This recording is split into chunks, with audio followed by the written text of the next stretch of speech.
a new opportunity in order to suggest to the World Heritage Center new regional marine sites, actually. But it's not so easy because, as you can see on the map, it's a big area and it will involve many, many countries. And by the way, as you can understand, the work for one nomination is already quite huge. So for so many candidates, common candidates, it will be a lot of work. But thanks to the collaboration, the cooperation, and the partnership in the Pacific, it's a stunning example. I do think that it will be maybe a new step for the convention in order to work at the regional level and to embrace the relevant area of the ecosystem and the marine functions. Sailing and diving into the Pacific Ocean, we have here a new opportunity as well to renew, to refresh our brain, and to raise up the idea of having not only a mixed site, new marine mixed sites, but why not cosmogonic marine World Heritage sites? The Pacific program of UNESCO has already underlined this importance of this intrinsic link between nature and culture in the Pacific, raising up this necessary holistic approach, more than comprehensive, it's a holistic approach. Thanks to Papahanaumokuakea, this came true. And based on, of course, natural and cultural criteria, they have succeeded to demonstrate that they have cosmogonic heritage, and they can promote it through the World Heritage Convention. But they have cousins as well, a little bit south. And currently the Marquesian people are working on a nomination. They would like as well to promote their particular and stunning heritage. And when we think already about the name of this archipelago, Te Henua Enana, the land of the man. But saying this, in a certain way, we are not really correct.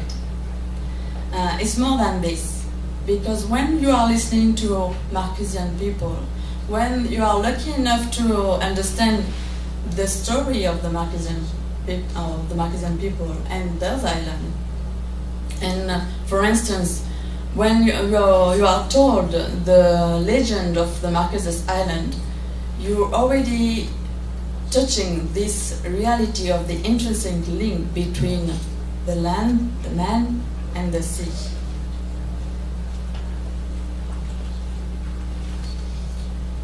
When you have a closer look to, for instance, the toponymy of the different islands, the Marquesas Islands, you're already understanding that Marquesas Island have a unity. There is a strong relationship between islands, but not only the islands. There is a strong relationship between the islands and the ocean.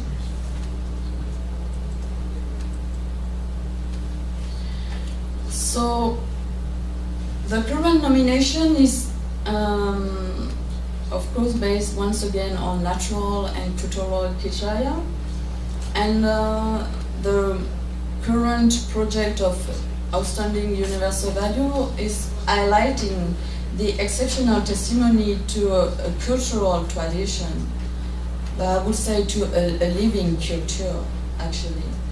And it's working to demonstrate, to prove the representative culture and the human interaction still going on between man and nature. In addition, it will be as well based on, the exceptional beauty of the Marquesas Island, the exceptional shape, I would say, of the marine ecosystem. And by the way, the assets of this archipelago, in order to understand better about the ocean, about ecosystem functions and marine ecosystem. So there is already archaeological features. We have living proof of, I would say, the link between nature and culture. But we have experienced this living holistic approach. And I'll give you just this example. A few months ago, we have organized a oceanographic campaign. And definitely, it wasn't, at the end of the day, only an oceanographic campaign. It has been a real cultural mission. Why is that? Because all the children of the Marquesas Island have all taken part of this oceanographic mission. They all compete, for instance, to give a name to this mission. And what is the name of this mission? Pakahi Ite Moana. What does it mean? Respect of the ocean. So this is another proof with the Marquesan Festival that there is still an ongoing, living culture closely linked with the ocean in the Marquesas Island. I'm coming to the latest example with the Austral Ocean.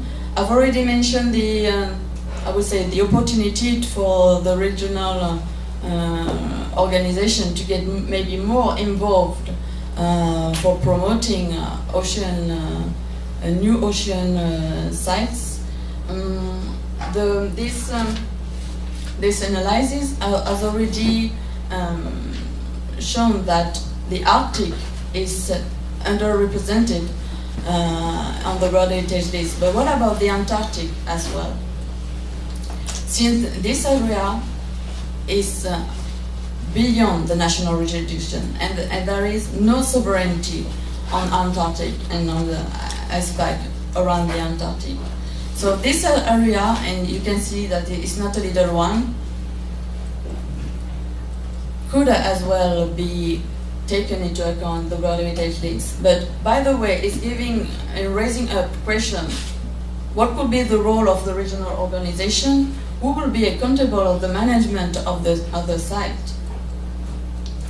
There is already high seas MPA, so why not marine World Heritage sites in the Antarctic area? So this is a few thoughts I would like to share with you, and I thank you very much for your attention. I'm sorry to be late.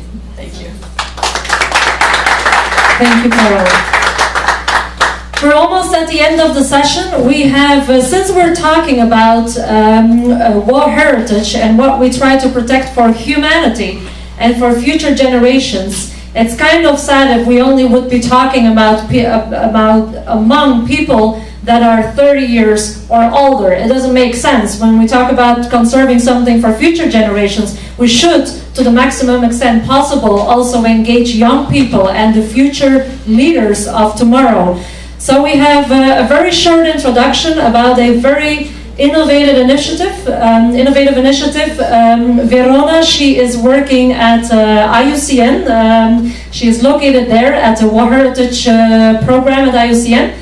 And she will give you a very short, very brief, but very inspirational insight about a exceptional initiative that they're going to do in, if I'm right, October of this year, right? Very soon. Thank you very much. Go for Biodiv is an initiative which brings young people to the Convention on Biodiversity conferences of parties. The first time it was done in 2008. 2010 it was then done in Japan, and now we are here in India in a couple of weeks. The theme this time is marine and coastal conservation for sustaining life and livelihoods.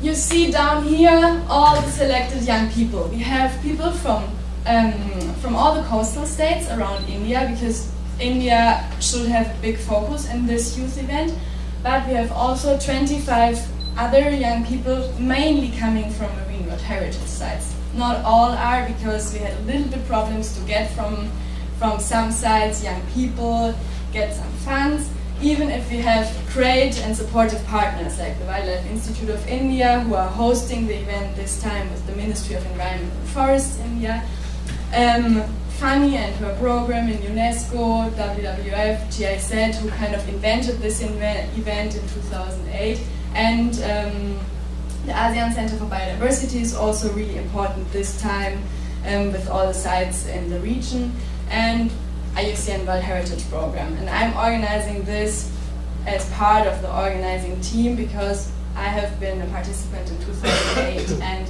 it definitely impacted my career path, when you can say it like this. Okay, thank you. We are now a couple of weeks before the actual event, and here you see 3 contributions of our Go for Biodiv messengers.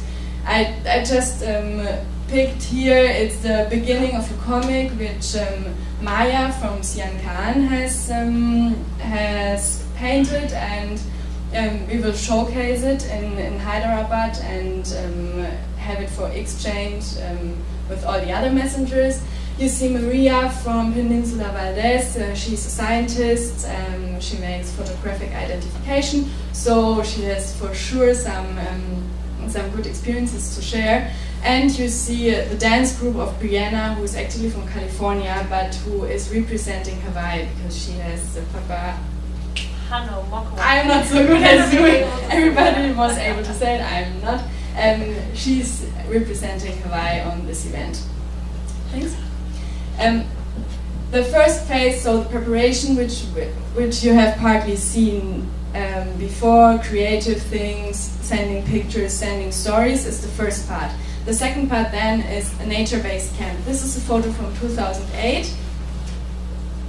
And in 2012, we will be for almost 10 days in the Sundarbans. It's India's single marine world heritage site. It's not a transboundary site with Bangladesh, it's 2 different marine world heritage sites, but together it's the biggest mangrove forest in the world. It will be an intense experience, all the young people together, having workshops over several themes. And here I have a special request. We are still missing a workshop facilitator for governance and fisheries.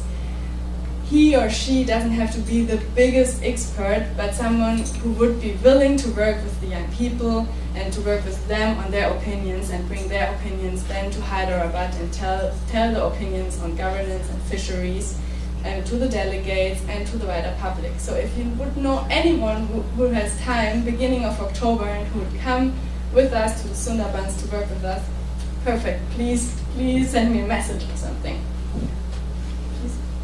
In Hyderabad, those are impressions from the last times, speeches, personal interaction with delegates, and creative parts like dance. This time it will be street theater. And here you see the preparation of a really huge papier-mâché artwork, which is undergoing to be created in the Philippines at the moment, and which will show mangroves and coral reefs in huge papier-mâché, colorful, and it's just in preparation now. Virtual outreach and outreach in general has been really hardly worked on this time, and no, not hardly. We have worked lots of on outreach and communication. So we have a newsletter, Facebook group. You can discuss with all the young people before they are going to India, to also involve other people in our event.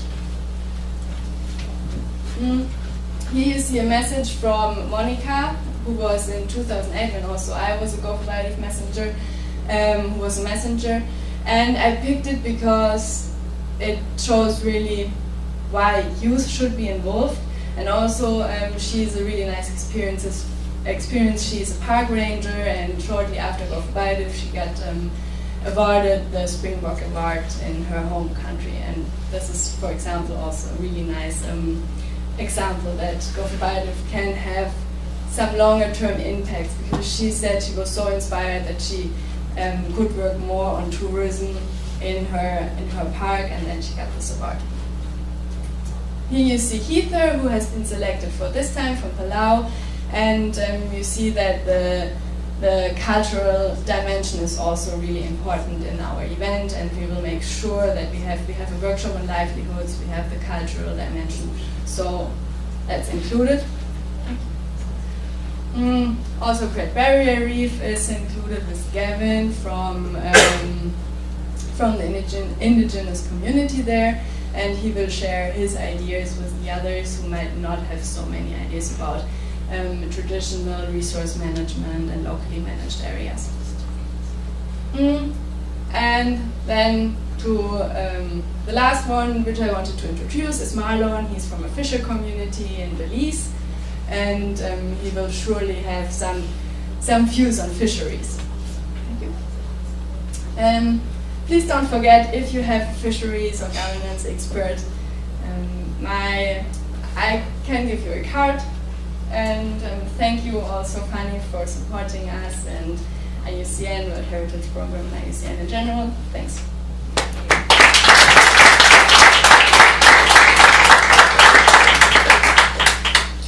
Thank you. Thank you very much, Verena. I think it's an exceptional tour you have been going. I think there's a young person from almost every Marine World Heritage site, right? Or at least 2/3 of them. So I think it's 22. So, oh, that's about half. We gotta work harder on that. Yeah.